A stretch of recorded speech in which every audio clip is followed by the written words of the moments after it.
તમારે આમાં ચોખાનો ઉપયોગ કરવાનો છે, એ અંદર એડ કરીશ. હેલો એવરીવન, આજે આપણે પાણીની બોટલ 5 મિનિટમાં કેવી રીતે સાફ કરવી એ વિડીયો લઈને આવી છું. તો ચલો શરૂ કરીએ. આ મારી પાણીની બોટલ છે. અંદરથી એટલી બધી ચીકણી થઈ ગઈ છે ને, અને અંદર મેલ પણ જામી ગયો છે. હવે આ બોટલને આપણે 5 મિનિટમાં કેવી રીતે સાફ કરવી ને એ વિડીયો આજે હું તમારી સાથે શેર કરવાની છું. તમે જોઈ શકો છો કે અહીંથી દેખાય છે કે અંદર કેટલી ખરાબ છે.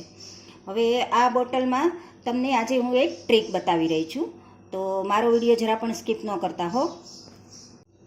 જો તમારી પાસે બોટલ સાફ કરવાનું આવું બ્રશ ન હોય ને, તો આજે હું તમારી માટે એક મસ્ત મજાની એવી ટ્રીક લઈને આવી છું ને કે તમે જોતા જ છક થઈ જશો. એ ટ્રીકથી તમારી બોટલ એકદમ નવા જેવી થઈ જશે. તો ચલો જરા પણ વાર કર્યા વગર આપણે વિડીયો શરૂ કરીએ. હવે આવી ગંદી બોટલને સાફ કરવા માટે મેં અડધી ચમચી જેટલું મીઠું લીધું છે. જો તમારી બોટલ વધારે ગંદી હોય ને તો તમે 5 ચમચી જેટલો સોડા એડ કરી શકો છો. હવે અંદર એડ કરીશ 1 ટીપું જેટલો વિમ લિક્વિડ. આની જગ્યાએ તમે કોઈ પણ લિક્વિડ લઈ શકો છો. હવે અંદર એડ કરીશ 1/4 કપ જેટલું પાણી. પાણીનું પ્રમાણ તમારે અત્યારે વધારે નથી રાખવાનું. અને હવે જે મારી ટ્રીક છે એ છે ચોખા. જી હા, તમારે આમાં ચોખાનો ઉપયોગ કરવાનો છે. એ અંદર એડ કરીશ અડધી ચમચી જેટલો, અને ઢાંકણું બંધ કરી એને સારી રીતે હલાવી લઈશું.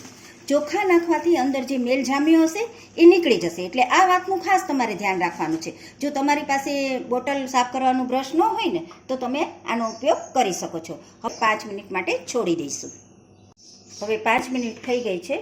હવે તમારે શું કરવાનું છે, ફરીથી એને આમ હલાવવાનું છે, જેથી કરીને સાઈડમાં જે મેલ હોય ને એ બધો જ નીકળી જાય. જો તમને મારી આ ટ્રીક પસંદ આવી હોય ને તો જરૂરથી મારા વિડીયોને એક લાઇક આપજો, અને મારી ચેનલમાં નવા હોય ને તો સબસ્ક્રાઈબ કરવાનું તો જરા પણ ન ભૂલશો માય ડિયર ફ્રેન્ડ. હવે આપણે બોટલને સારી રીતે ઘસી લઈશું. હવે મેં 1 ચમચી જેટલો લિક્વિડ લીધો છે, અને એમાં 3 થી 4 ચમચી પાણી એડ કર્યું છે.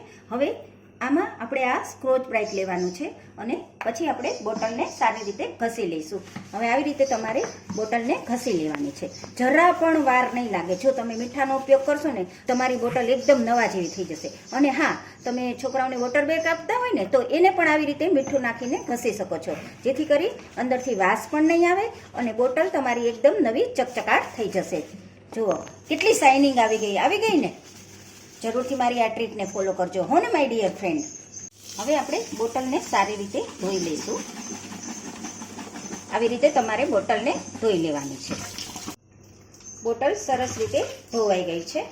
મારી આ ટ્રીક તમને પસંદ આવી હશે. મારી બંને બોટલ ધોવાઈ ગઈ છે. તમે જોઈ શકો છો કે કેટલી ગંદી હતી, અંદરથી થઈ ગઈ ને એકદમ સાફ. જુઓ કેટલી મસ્ત નવા જેવી થઈ ગઈ ને.